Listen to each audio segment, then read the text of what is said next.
Sekarang kita bahas tahap-tahap berpikir etik.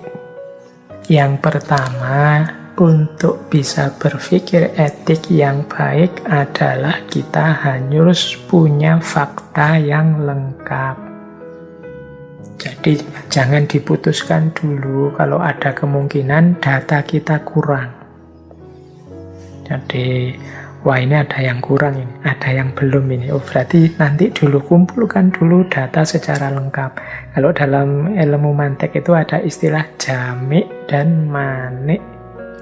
Jamik itu semua yang dibutuhkan masuk, manik itu semua yang tidak perlu disisihkan.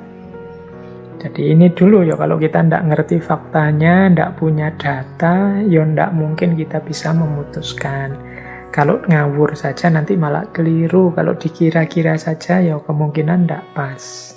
Jadi pastikan kebutuhan data kita lengkap untuk memutuskan. Kalau tentang fakta tertentu, peristiwa tertentu, ya kita pastikan dapat informasi lengkap dulu, baru diputuskan. Setelah itu kita mengevaluasi, ngukur kira-kira pendekatan yang pas dan tepat untuk kasus ini, situasi ini apa. Enaknya pakai utilitarian, apa pakai right, apa pakai justice, apa pakai virtue, apa pakai common good, atau pakai 2 pendekatan, atau pakai 3, atau pakai 5-5-nya. Alhamdulillah kalau mampu. Nah ini namanya menjajaki alternatif-alternatif yang mungkin untuk membuat keputusan etik. Nah kalau sudah, jangan mikir terus-terusan, karena etik ini berhubungan dengan problem solving, solusi hidup kita, apa yang harus kita lakukan dalam hidup. Kalau terlalu lama juga dalam proses ini, nanti problemnya tidak selesai-selesai, tindakan tidak diambil, keputusan tidak diambil. Maka tahap ketiga, ambil keputusan. Meskipun boleh juga sebelum benar-benar kita jalankan keputusan ini, kita ujikan dulu. Kita tes dulu. Dengan cara apa? Coba kita konsultasikan dengan orang lain. Kita dengarkan komentar orang lain. Ini konsultasi dengan orang lain itu untungnya 2. Yang pertama adalah ngetes kita nyaman atau tidak menceritakan keputusan kita tadi pada orang lain. Biasanya kalau keputusannya itu agak tidak terlalu etis atau agak tidak bermoral atau agak buruk, itu kita menceritakannya agak jengah, agak enggan, tidak enak ceritanya. Itu kan sama seperti hadis Nabi itu loh, al-ismu mahaka fi sodrika wa karihta ayat toli'a alaihinnas. Dosa itu apa yang ada getar di hatimu yang kalau diceritakan pada orang lain engkau merasa tidak suka, enggan. Jadi orang tahu kita akan melakukan itu kita tidak suka. Itu kemungkinan sesuatu yang buruk atau jelek. Kita harus evaluasi lagi. Dan yang kedua tentunya ya kita dengarkan komentar orang itu.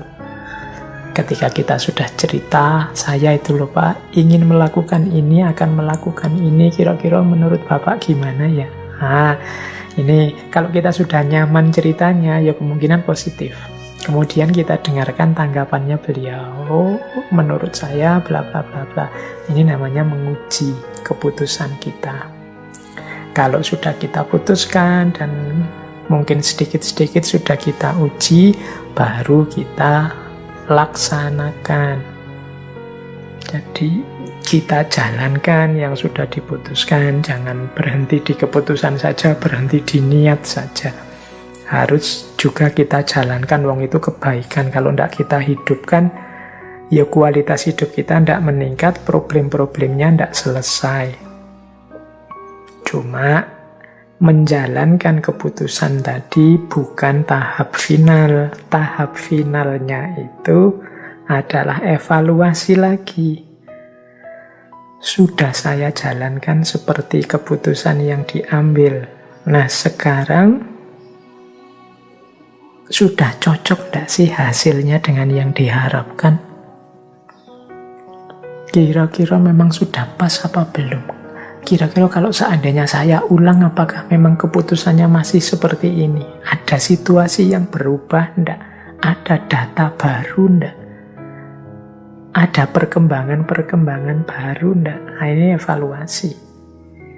Jadi kita enggak bisa hanya pokoknya tadi sudah dipertimbangkan matang, sudah dijalankan, ya selesai. Wong kita manusia enggak sempurna. Maka yuk setelah kita jalankan pun kita ambil waktu untuk melakukan evaluasi. Siapa tahu ada yang meleset, siapa tahu ya benar sih keputusan itu dulu, tapi sekarang ada situasi yang berubah yang juga harus kita pertimbangkan. Nah, inilah tahapan-tahapan berpikir etik yang menurut saya penting untuk kita perhatikan step-stepnya, biar tidak asal, biar tidak hanya mengandalkan insting secara alamiah saja. Latihan hidup secara tertib dan sadar. Seperti kata Socrates kan, hidup yang tidak diuji itu hidup yang tidak ada harganya. Mari kita membuat hidup kita berharga dengan berpikir etik secara serius, sehingga kita mengambil keputusan itu berarti keputusan yang sadar, keputusan yang kita pahami benar apa dan mengapanya.